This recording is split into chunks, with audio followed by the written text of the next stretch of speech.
Oke, terima kasih ya buat teman-teman semuanya. Kali ini yang mau kita bahas itu tentang nasib 22 pinjol yang mengalami kerugian lebih dari 5%, bahkan sampai mendekati, ada yang mendekati sampai 60% ya. Ini juga menjadi harusnya ini sudah menjadi PR dari otoritas jasa keuangan ataupun dari pihak penyedia layanan di pinjaman online. Kenapa seperti itu? Saya melihat di sini ya. Mungkin di video kemarin saya sudah sempat buat teman-teman semuanya, di beberapa pinjol legal itu mengalami kerugian yang cukup drastis, sampai ada yang nominalnya berapa yang kemarin ya. Kemarin ada yang paling terparah Tanifun ini dia mengalami kerugian di sini sampai 64% ya. Bahkan kemarin OJK sudah menghimbau kan, sudah melakukan himbauan, bahkan fintech pun juga mengalami kerugian sampai 62%. Fintechnya itu P biasa ya, kemarin kan sudah saya bahas buat teman-teman semuanya.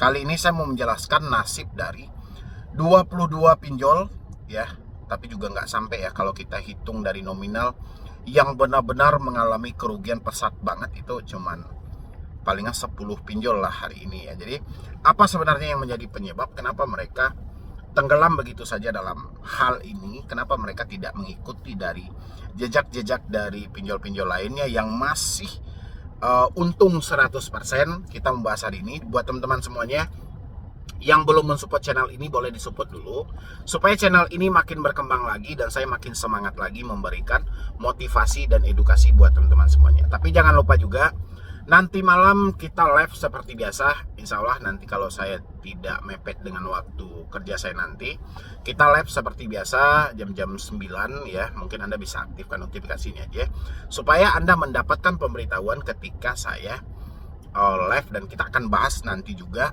masih seputaran pinjol-pinjol ini, tapi kita kali ini tentang nasib dari pinjol yang mengalami kerugian pesat banget. Ada apa sebenarnya ya, yang belum masuk. Oke, nasib dari beberapa pinjol yang mengalami kerugian lebih dari 10%, bahkan lebih dari 50%. Saya baca ini ya di sini ya. Ini biar kita lihat dulu satu persatu. Oke, modalku aman, pinjam Go modalku cuman 10% ya. Pinjam Go kurang dari 10%, modalku sama, kurang dari 10%. Pinmas hampir 10%, cuman 9%,99 ya, itu sudah 10% lah kalau kita hitung. Koin P2P cuman 7% ya. Pinjam U 8%, cash cepat 93, fintech ini 38,82. Apa yang menjadi penyebab mengalami kerugian yang cukup pesat saat ini?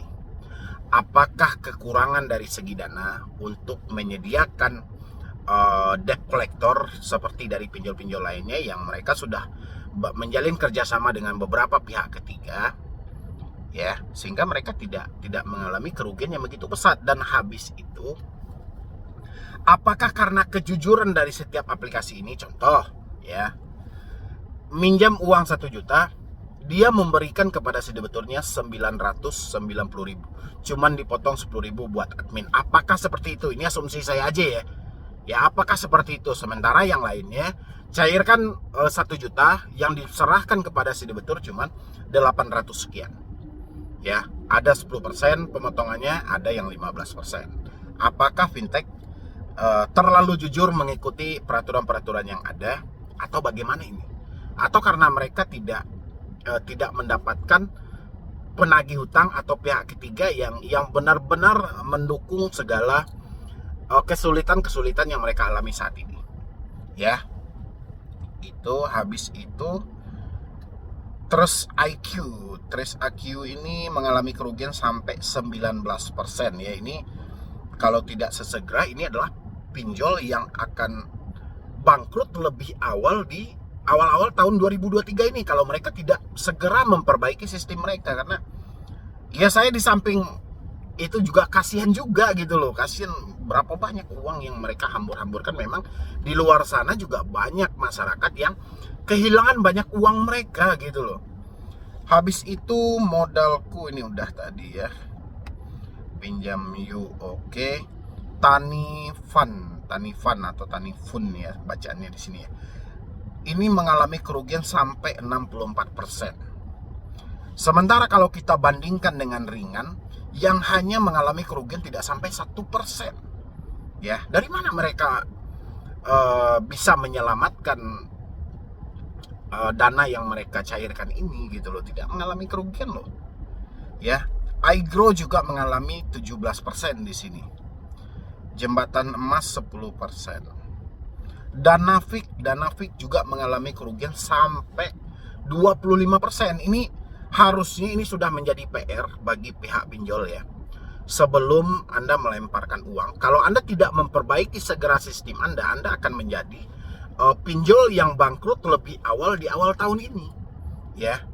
Karena saya perhatikan nilai kerugiannya itu bahkan sudah ada yang lebih dari setengah gitu loh. Memang ini adalah satu hal yang baik bagi para debitur, tapi kan kita kasihan juga gitu loh. Kalau mereka memang selama ini prosedur, karena keproseduran mereka atau karena kepatuhan mereka dalam aturan sehingga mereka mengalami kerugian yang cukup besar kayak gini, coba itu dikoordinasikan ulang dengan pihak OJK bagaimana dengan mengatasi hal ini sesegera mungkin. Kalau enggak, masuklah Anda dalam daftar pinjol yang bangkrut gitu loh. Ya, ini Samir juga mengalami kerugian sampai 20%. Pindaya 92,16%. Oke. Pindaya cuma 19, ya, cuma sekitar 8%. Tanifan, iGrow 17, Jembatan Emas. Gas cepat. Cuman yang paling parah di sini itu fintech sama Tanifan. Ini kerugiannya melebihi dari 50%. Ya, oke. Bagaimana dengan pinjol-pinjol yang masih tidak mengalami kerugian? Ayo, saya pengen tanya buat teman-teman semuanya. Bagaimana dengan pinjol yang tidak mengalami kerugian sama sekali waktu didata di 2022 kemarin? Ya, kita belum lihat nih data yang terbaru di 2023 ini karena masih muda banget, pergantian tahun baru 7 hari dengan sekarang. Itu mungkin data-data belum diserahkan, tapi beberapa bulan ke depan pasti data itu akan melihat dan ini akan makin pesat lagi. Ya, dan seharusnya di posisi ini saya berharap ya OJK sesegera mungkin merubah sistem pinjol supaya ini bisa tercipta pinjam meminjam yang benar-benar ini dirasakan manfaatnya oleh masyarakat. Tapi kalau ini dibiarkan selalu seperti ini, saya yakin 1 tahun atau 2 tahun ke depan di antara 102 pinjol yang ada, setengah cuman yang bisa bertahan. Ya, setengah yang bisa bertahan ini kita nggak tahu lagi nih apa yang menjadi mereka bertahan. Apakah mereka sudah mengalami untung berlipat-lipat ganda atau karena mereka bekerja sama dengan penagih hutang yang benar-benar bisa menaklukkan situasi saat ini atau bagaimana ya. Dan saya juga pengen nih mendengar pendapat dari teman-teman yang menonton saya hari ini. Bagaimana menurut Anda? Ada beberapa pinjol yang tidak mengalami kerugian sama sekali ya. Apakah yang pertama mereka mencari penagih utang yang benar-benar berkualitas? Ini menurut saya aja ya, silahkan nanti Anda jawab aja. Apakah mereka mencari penagih utang yang benar-benar berkualitas? Yang kedua, apakah mereka memainkan dari segi pencairan? Contoh, pinjaman 1 juta yang mereka kasihkan kepada kita cuma 600.000, nanti kita harus membayar pokoknya saja itu sampai 1.400.000 atau 1.200.000. Ya, yang jelas mereka sudah mainkan dari pencairan sehingga seakan-akan mereka tetap prosedur dengan OJK, mereka cuma minta bunganya 0,4% gitu ya, padahal mereka sudah memotong dari pencairan kita. Atau yang ketiga, mereka tidak peduli dengan aturan OJK yang ada, sehingga apapun cara akan mereka lakukan, yang penting dana ini kembali. Silahkan Anda jawab di kolom komentar. Bagaimana dengan pinjol yang masih bertahan sampai detik ini, bahkan begitu banyak orang yang gagal bayar, mereka tidak mengalami kerugian sama sekali.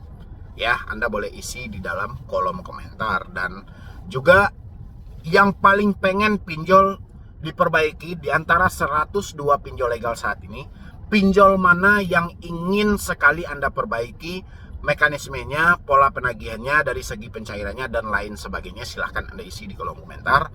Mana tahu nanti ada orang-orang OJK yang belusukan sengaja ke channel Solusi Utang untuk mencari informasi tentang hal-hal ini.